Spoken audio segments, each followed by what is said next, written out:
寒冷天氣之沖涼三部曲。係啊，冬天沖涼都有技巧㗎，因為冬季主收藏，陽氣會內收，人嘅氣血運行會相對緩慢。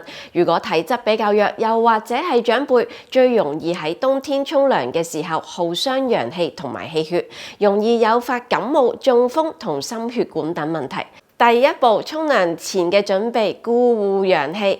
最緊要咧，我哋係喺日落前沖涼。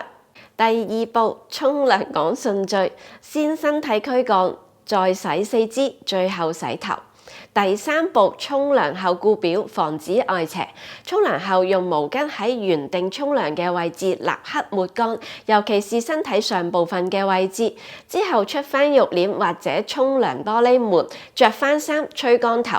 記得坐一陣先至適應咗溫度先至出去。出翻去記得飲翻杯暖水，慢慢逐少飲。